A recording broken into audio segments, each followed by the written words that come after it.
Okay, Opsive people, so I've got this little basic level layout that you saw earlier, and I've got these waypoints, which they're just spheres, right? There's nothing special about these. These are just spheres that I went and I made up here with the 3D object sphere. All right, nothing special about it. So I'm going to take a character and bring her into the scene.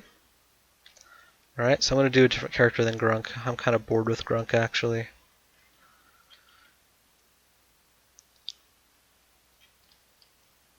Alright, so here's our AI that we're going to, our character that we're going to make an AI out of, I should say. So she's got a lot of, I think she's got a lot of junk on her. Alright, yeah, she does. She has a ton of junk on her. I'm gonna make this demo easy and clear and just go with Grunk.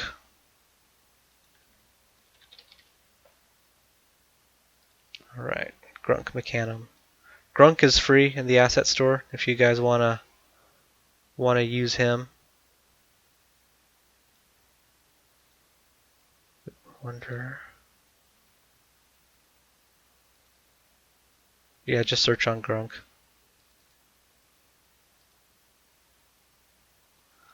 Scale factor. Lower. Ooh, that is not what I wanted. Sorry about that. Just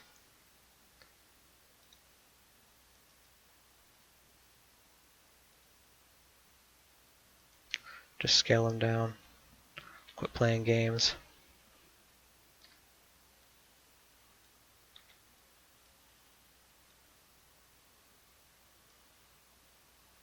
Alright. So here's Grunk. Gonna remove his animator. So he's not gonna need it.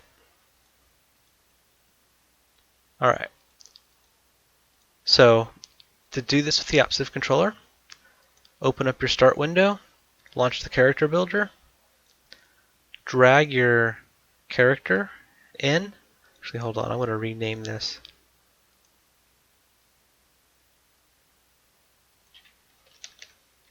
Grunk AI. Alright. Check the Is AI Agent box. Ooh, it says he's not a humanoid. Hold on, I gotta back out.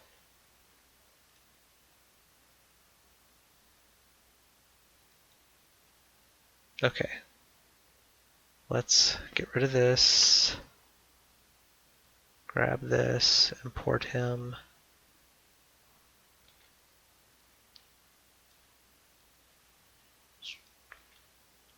Okay, maybe a little bigger. And a little bigger.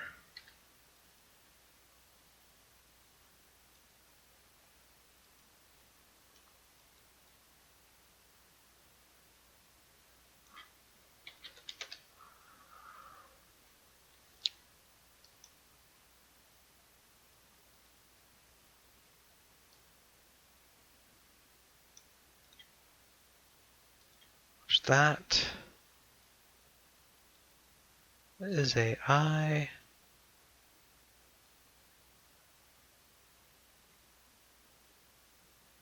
Combat's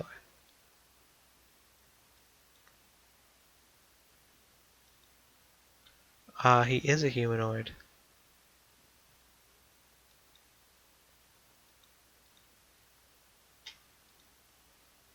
Rig humanoid.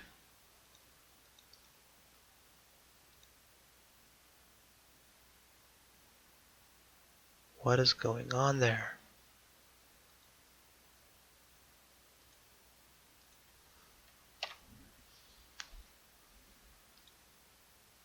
Let's go with the prefab.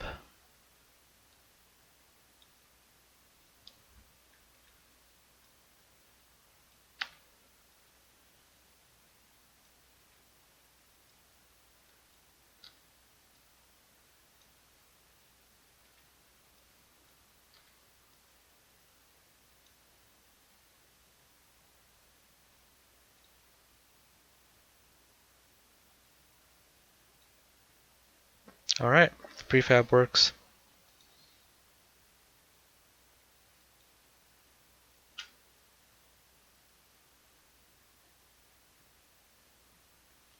Okay.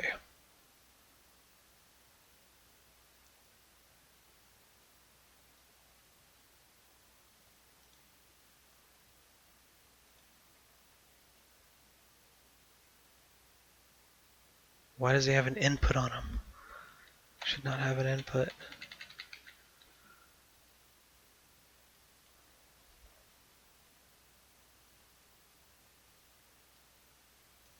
Sorry about this video, guys. I am tired tonight.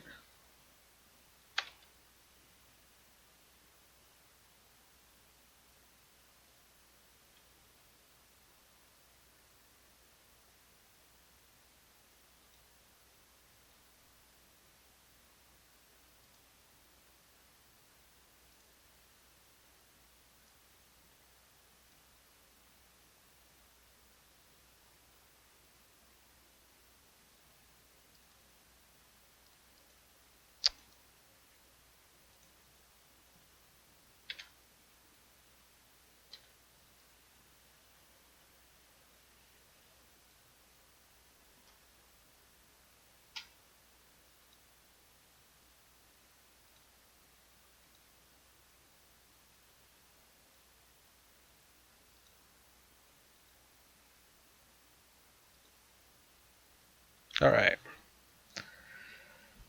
So, apparently I was just being tired, but yeah, make sure your character is a humanoid, and make sure you check that AI box. And if you do those things, it should go pretty damn well, okay? So, let's take a quick look at what we got here. So, we've got all the typical stuff that we expect. Except we don't have an input controller on him, which is good. We don't want the input controller because we want to drive the input through the agent, right? So we have to add the agent ourselves, NavMesh agent. And if you saw when I typed agent, this other thing called the NavMesh agent bridge popped up. Add that too. And this is a little script that bridges the worlds of the NavMesh agent and all of these things, okay, and this this animator. So if you're curious about what this does, you can edit the script, and well, you'd have to have the source code installed, which apparently this does not have the source code installed here. Let me take another look here. Alright, well, I don't think we'll need it, but if you hit play, he should walk to the first one for free without doing anything in Playmaker. Nope, he didn't.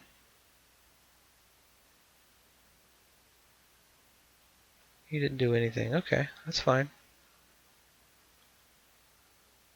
Alright.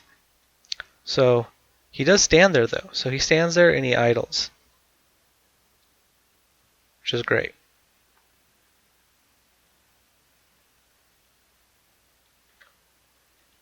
Very cool.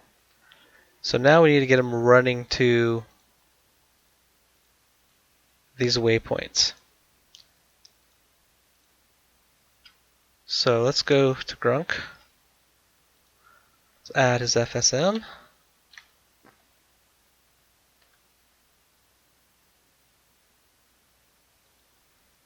This is a movement FSM.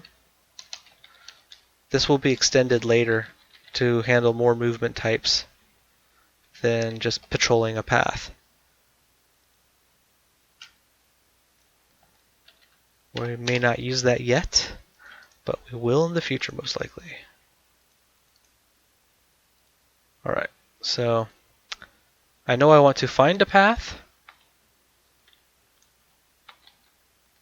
find a waypoint,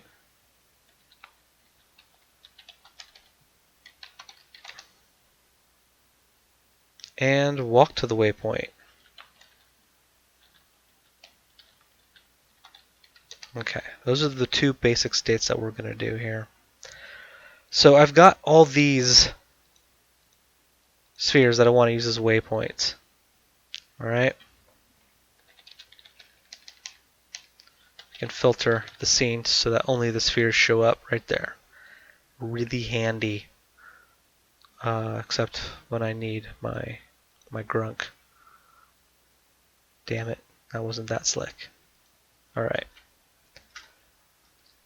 So, we're going to use a new variable. These are, it's probably new to a lot of you. Some of you that have done programming in other places, you probably have used these before. We're going to use an array. An array is basically, it's a list. It lets you store multiple things of the same type. So we're going to make an array, and we're going to store all of our waypoints in an array. And then we're going to pull elements out of that array to build our path that we patrol from. So we'll call this the waypoints. We want to expose it to the inspector. The array type is going to be a game object array, because that's what we're storing. We're storing game objects.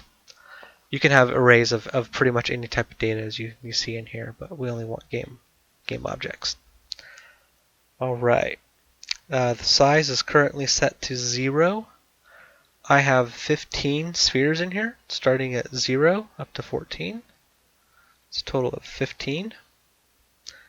And those all get filled out like that. So let's just click and drag all the spheres in. Is that 2? Yeah, that was 2. And you could put these in a different order, but the order that you put them in is the order that he's going to run to based on the way I'm setting this up. So I'm going to go ahead and just fill these out. There is no action in Playmaker to find these spheres by tag and put them in an array. I was thinking about doing that, but there's not actually an action for that yet.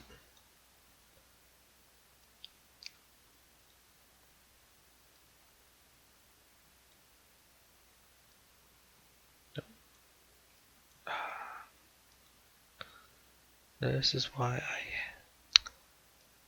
never mind. There we go. Alright. So now we have our array filled up with spheres. So now we need to pick one out of that. So let's see. Search for array. Alright. Get next. So there's array get, which lets you get a value at an index.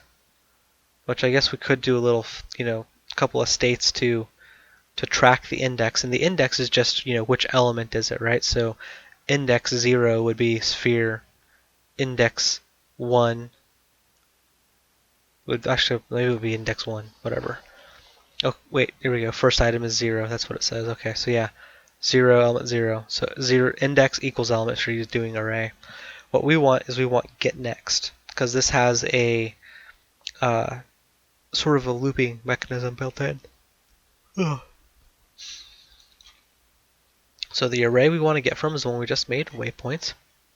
Start index 0, right? Leave it at 0. It starts from the beginning. Leave the end at 0. It starts and it stops at the end, which is great. That's what we want. Loop event, no loop event. We want to store the result as active waypoint, we'll say.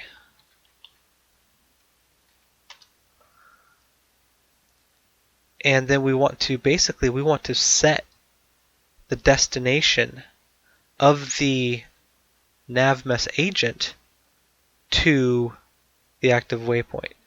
Alright?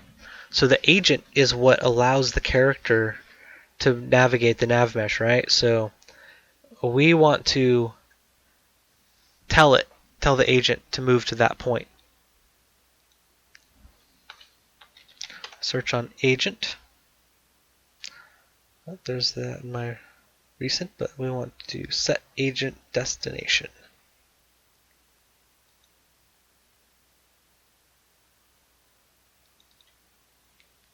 We want to use the owner, and the destination is looking for a vector. Okay, so what we need to do is we need to actually get the uh, the world space position of this active waypoint so we can put it in this agent destination action. So position, get position, cool, it's in the right spot. We want to get the position of the active waypoint to the variable. We want to store the vector as an, we'll call it waypoint vec. So we know it's a vector. Actually, we can do that at the beginning, vec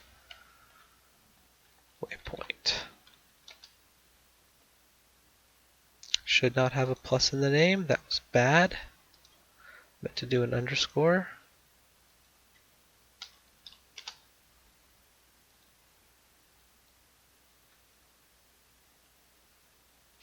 The destination will be vec waypoint. And the path pending done event is basically when the navmess agent has successfully calculated how he's going to get from where he's standing now to the waypoint, we can send an event. The path pending event does not mean when he is done walking to the waypoint. It's only when he's done calculating how he's going to get to the waypoint. That's a very important distinction to know. So let's do walk to waypoint. Click to add. Alright. So let's just do a quick test and see that he actually will walk to the first one.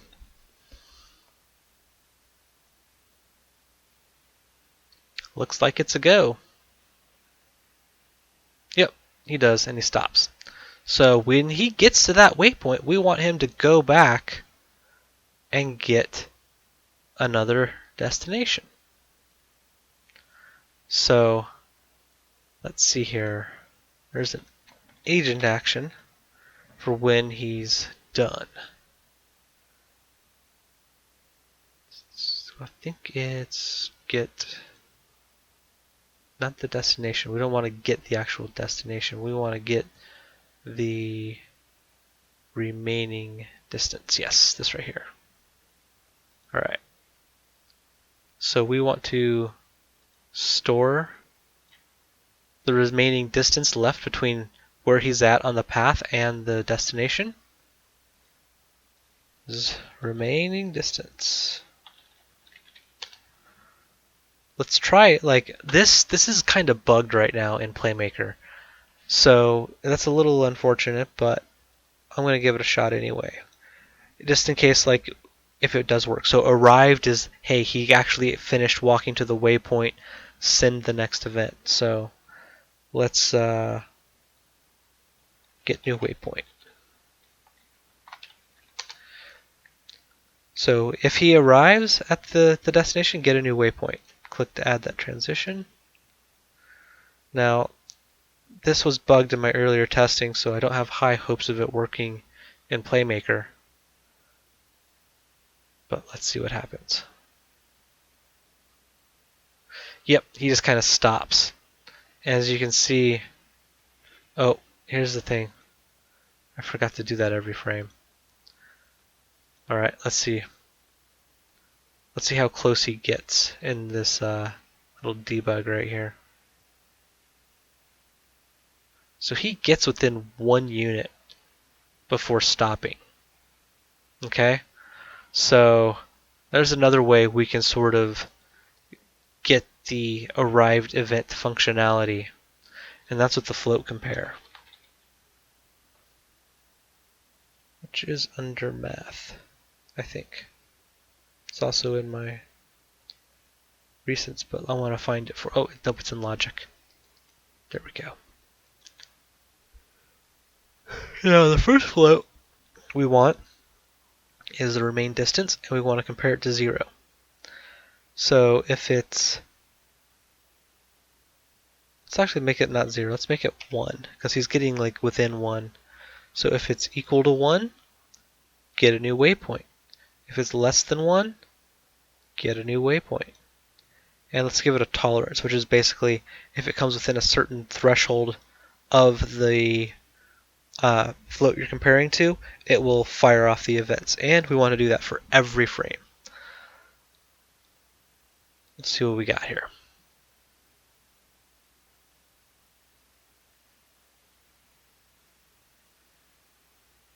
Yep, there he goes. Walking from waypoint to waypoint. So he just goes down the list. So glad we have a Raisin Playmaker. It's about time they added that. That's with the new version that just came out this semester. Makes things so much nicer.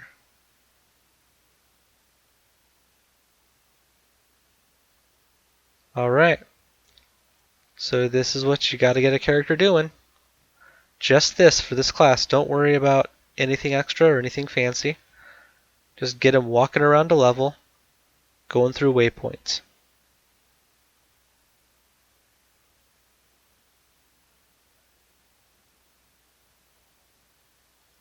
If you want,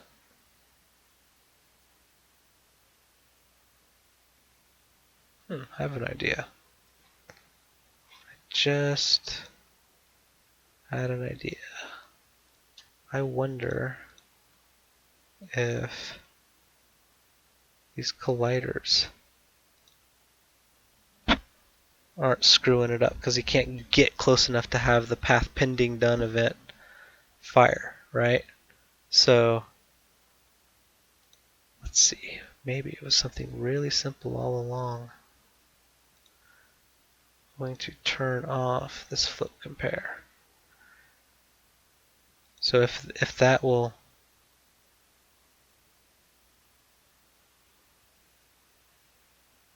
oh wow, look how small his agent is. Nope. He gets closer though, but he just walks around in circles.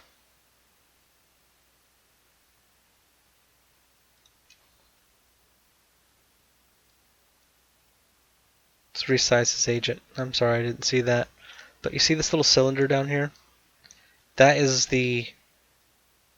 what Unity used for calculating how Grunk is going to move. So as you can see, there's a couple things wrong with it. Number one, it's not tall enough, right? So if Grunk were to walk into something that, in a more complex pathfinding situation, which we're not going to do, it's too much for a beginning class. But if you were going to walk into something where he needed to duck to get around, or if it was too small for him, period, but not too narrow, he wouldn't. That calculation would fail, and he'd try to walk through it anyway.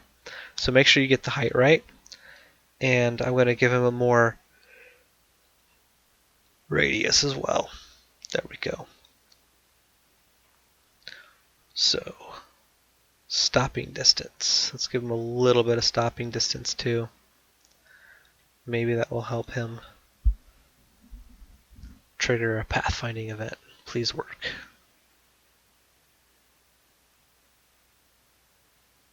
No, he's just gonna sit there. He gets close. I don't know why it's failing though. That's really annoying. Oh well, all I gotta do is turn that back on and it works again.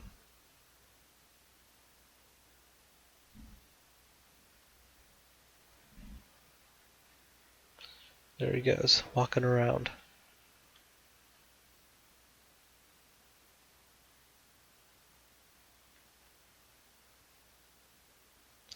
Alright, that's what you guys gotta do. That's it.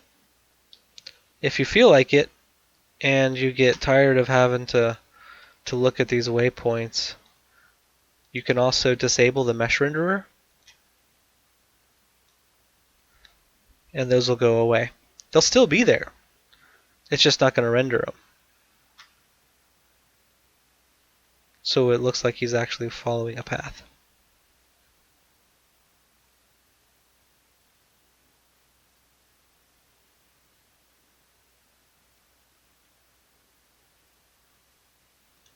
Alright, that's all you got to do for this week, guys.